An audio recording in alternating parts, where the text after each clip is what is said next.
This is Blenderstyle, the show where we discuss a blend of heavy and extreme music. On this episode, Mastodon, Once More Around the Sun. This album was released 2014 on Relapse Records. Cheers, gentlemen. Cheers. Once more around the sun, we blend again. I'm pretty familiar with Mastodon. I really like the Crack the Sky album, and I got into Emperor Sand. I've heard all of it, but those are the two I'm really familiar with. Nate, this was your pick. Why'd you bring us Mastodon, Once More Around the Sun? I got into them around when Leviathan came out. Okay, early. And then I kind of got away from it, but the last few years I've just been on a Mastodon kick. So, Casey? No, I'm not familiar. They were extinct before I was born. So, no, I'm not that familiar with Mastodon. I've heard a couple of their songs. I think the first time this band even came on my radar was when we went to Aftershock the first time. That's weird. I thought you're not familiar with Mastodon. I am not. I'm familiar. This kind of sounds like it'd be right up your wheelhouse for some reason.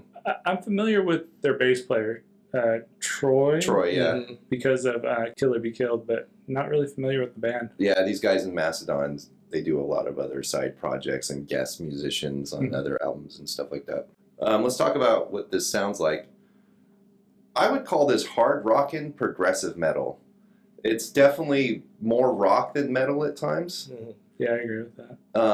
And when I say progressive, I don't mean anything like Dream Theater. This sounds nothing like... Yeah, there's no crazy drum fills or anything. It's all pretty straightforward.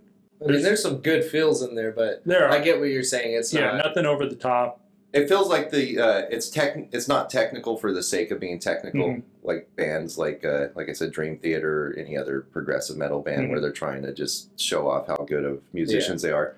These guys are doing it because the songwriting requires it. I think they even have a psychedelic feel to them, especially in this record. Well said. I think that, there's some spookiness that goes on, but a fun spookiness and stuff. I was having a hard time kind of capturing. I think psychedelic kind of works. That's the part I was kind of missing about the artwork and everything that goes along with it. Yeah, it's like this computer-generated, trippy, spacey artwork for sure. Yeah, so I get the psychedelic from the artwork, and there was an interview I read where who's the lead guitar player? Brent Hines. Brent was talking about how this was going to be their most out their album yet. I didn't get into the lyrics, so I don't know what was really said, but it's weird because it kind of has that psychedelic feel, but it doesn't have that fuzz going on or that weird it's very echoiness that a lot of bands do. Their older stuff was more like sludge metal, and this is kind of cleaner, more, dare I say, radio friendly. It's got some poppier elements to it. This felt radio friendly. It's easy to listen to, right? Even though it's the big courses that they have going on and stuff. I could see that. Yeah, there's a lot of handoff of vocal duties too. I think everybody in this band takes turns singing. Except for the one guitar player. Okay. There's 4 members in the band. They used to have an original singer, and he left before they did their first album. And ever since, the 3 members have shared vocal duties. Okay. They're all different sounding. They all have a very unique sound. They do, sure. And they all work together. It's very weird. It's a really weird part of Mastodon is the vocals, for sure. Oh, yeah, for sure. So the guitars, drums, and bass on this are super interesting. The drumming, dude is playing fills constantly. He rarely plays a straight up beat. There's always snare fills. Oh, that makes so much sense now. Constantly, filling. No one plays like this dude. No. His endurance is insane, Sure. Yeah, he's playing 16th notes with his hands constantly. He never lays down an AC/DC beat. Yeah, there's no standard beats. When he needs to lay back, when the guitars are really going and doing their part, he'll kind of come back a little bit. But even then, when he's doing that, he's not doing 2 and 4 on the snare. He's syncopating it and kind of making it a little off time sound. I don't know if these guys are doing weird time signatures, but a lot of it sounds kind of nothing's really straight up. It's easy to listen to. It never. Yeah, it almost sounds sloppy at times because of that. Right. It's not like Meshuggah though, where it's clearly different timing going on. Yeah. It's easy to listen to, but it doesn't it's not typical rock status to me. It because of the drumming for sure. And then the guitar playing is like super interesting. The guitar parts were pretty good on this. Like they do a really good job with the back and forth and the rhythm staying in the pocket, and then the lead taking over, and then kind of switching back and forth, which is cool.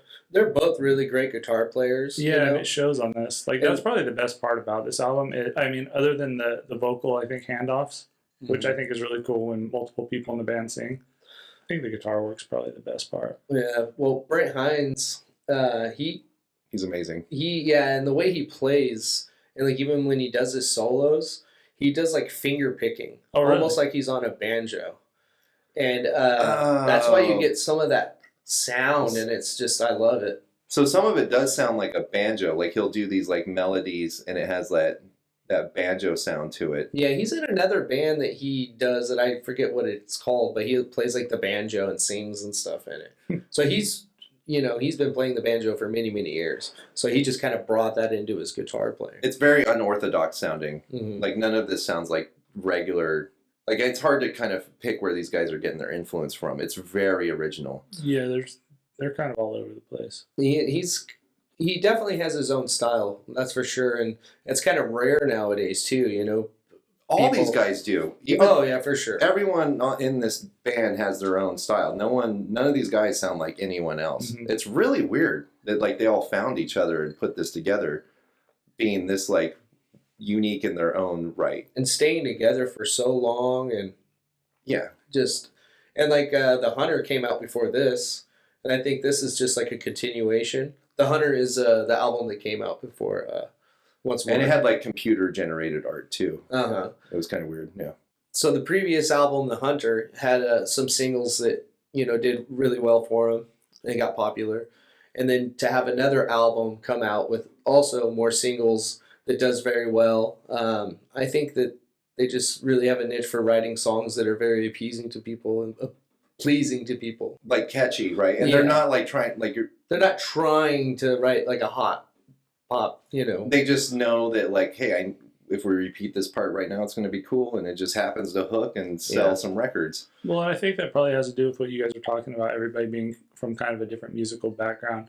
Because one of the notes I put on here is that like their transitions to the chorus from like the main part of the song, on every one of them is effortless. Like almost every band you listen to, there's like a little break or a pause or something before they go into chorus. Yeah. They just transition. All their transitions, 100%. Yeah. All their transitions are super seamless. Yeah, they are. They're really good. And I think it's well really thought out. You know that they like. Right, they put this little piece in here to make that transition work. Yes, I agree. Let's talk about what we like about this album. I love that this has an accessible sound. Like it's pretty easy to put Mastodon on for anyone. And I would say if you have music fans out there, like people that are into like intricate technical music, but they're on the fence about metal, show them this album. Yeah, oh yeah. This is a good entry into. It's a good gateway drug. It's a good gateway drug, because it's not super heavy. No. And that's one of the things I like about it. It's kind of really easy to listen to. Also, the song arrangements are really interesting. Like it keeps you guessing, but it does, like we said earlier, it does hook. So it never gets super boring. And I cannot understate how much Brand's drumming on this is just killer. All very unorthodox, kind of unusual drumming, and it kills on this. It works really well. And like we said earlier, it's not technical for being the sake of technical. It's just, it's serving the music and the songwriting. What I liked about it was obviously the guitar work. I think Brent Hands is the man.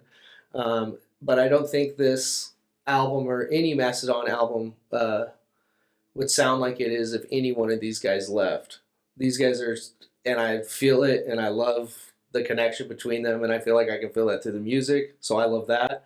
But the riffing, the drumming, the production, I love all the extra percussion that's going on in the background. If you really listen to these on some good headphones, you're going to hear all kinds of different psychedelic, spooky stuff going on. That's cool. And I love that it's 54 minutes or something like that. 54 minutes, yeah. And it feels like 30 minutes to me. I agree. Those are my likes, I would say. So I agree with you. I think the guitar work on this is excellent throughout. It's not crazy. It's not super flashy. There's just good, solid riffs and really decent solos. Yeah, when there is a solo, it shines and it's spot on. Well, and they're not trying to be super flashy with it and going out there and like trying to just shred. it's kind of a well thought out, kind of taking you for a journey through this song thing. I just put that the drumming was decent. It was good. But my favorite part is the transitions from the verses to the choruses. They do such a good job of just flowing in and then back out. There's not these long pauses or these little breakdowns before. It's just you're in the verse and then all of a sudden you're in the chorus. And you don't realize it's the chorus until you go back to the verse because it just flows so seamless. And it makes the whole album easy to listen to from start to finish. And I also think Troy's voice is way underrated. Like, it's so good. Oh, I would. And what I love about all these guys is you can understand what they're saying, and for the most part. And like I could sing along to this record. I love that about it. I can put it on the road and just. Yeah, we didn't super talk about like what their voices sound like. It's kind of clean, and there's no gutturals, there's no death metal, there's no screaming here. It's weird because you got Troy who sounds kind of like Lemmy. Yeah, in a way. You got. Oh, I didn't even really think about that. You got Brent who kind of sounds like an early, not necessarily glam metal, but like that really clean but raspy voice. But it's in the higher register. And then their drummer kind of matches his voice. I mean, they're pretty similar. It's kind of hard to tell. Yeah, he's hitting the higher notes and like the choruses. But they're all really good. It's unique. They all have a very unique voice for sure. Yeah, and to hand off like that between three completely different sounds and still maintain the flow is pretty good. Like, how do they write that? You know what I mean? That's what they just like. Yeah, I got this part. I want to bring it in. Yeah, I don't know how that... Do they all have different lyric parts, or are they just like, this will sound better in your voice? Like, yeah, it's weird. Yeah, really bizarre. Or is he like, I'm going to play a really complicated part here, you pick up?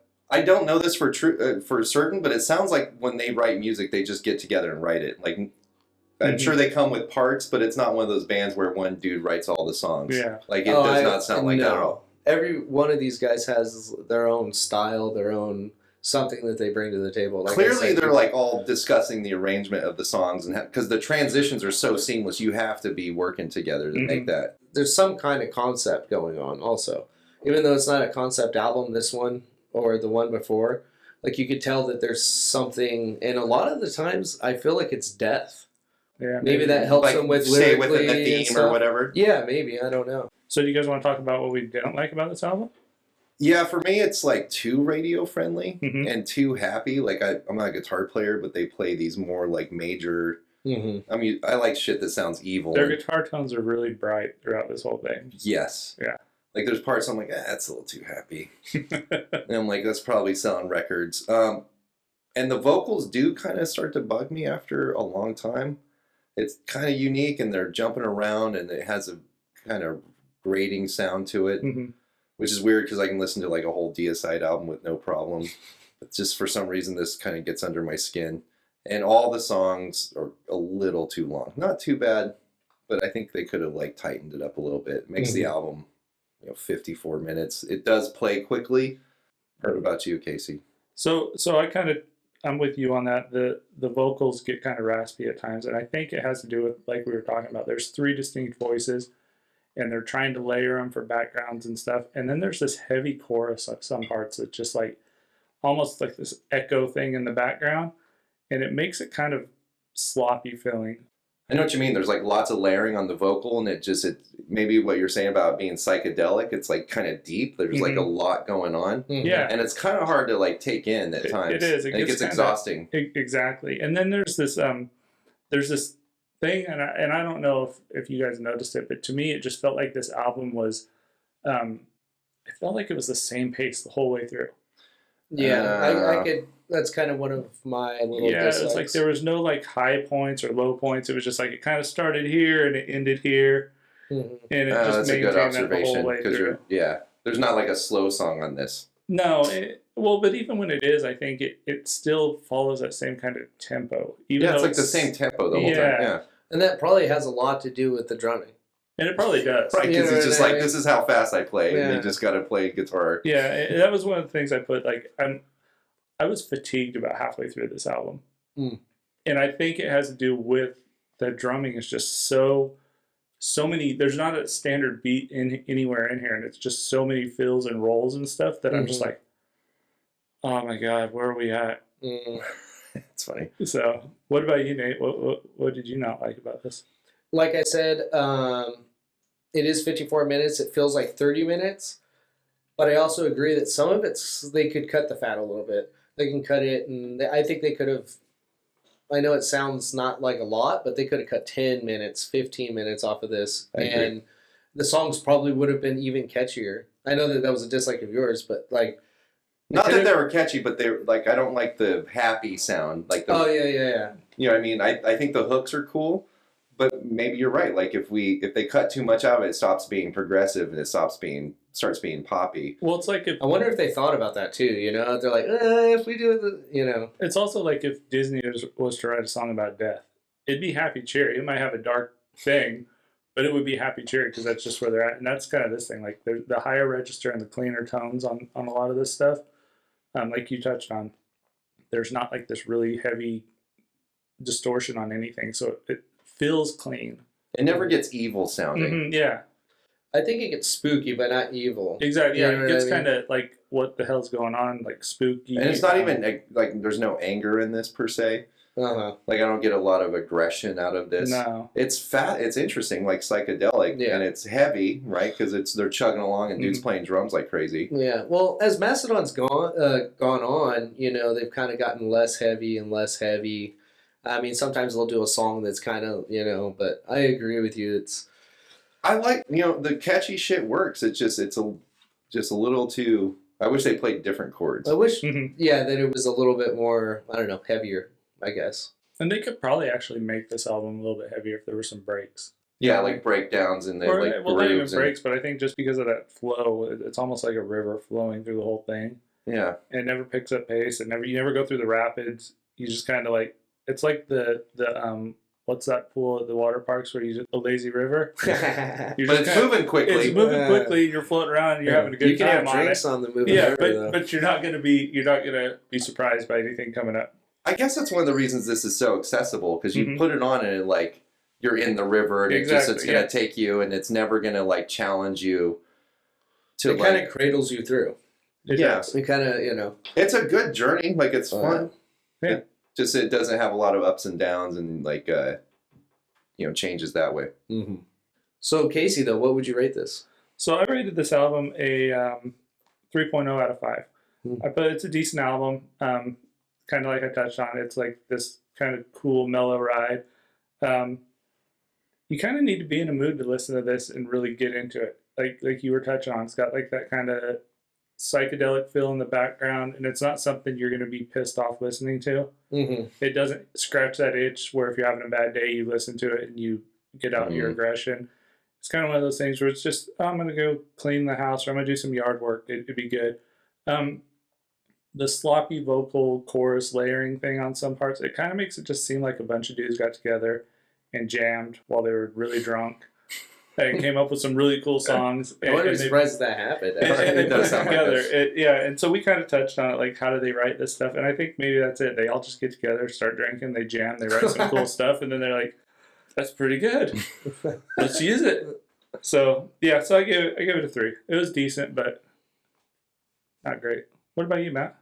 I give this a 4.0. This album is killer. Mhm. There's tons of bangers on this, and there's like a lot of really standout moments in the album that kind of catch your interest. Like that was weird. Mm-hmm. And, the spacey element. This is really fun to listen to. Mhm. I think this is a killer album. It's not my favorite Mastodon album, Yeah. but it stands up with all the other Mastodon albums as being one of the good ones for sure. Nice. What about you, Nate? What do you rate this? I rate this a 4.0. I like the psychedelic part of it. And it's not angry or anything, but there is emotion. Mhm. And I do feel emotion with it. So that's what I kind of connect with it. I would agree with you. It's not my favorite Mastodon record, but it stands up with all the others. Mastodon's a great band. And 4.0. This is Blenderstyle. That was Mastodon. Once more around the sun. She's a blend house.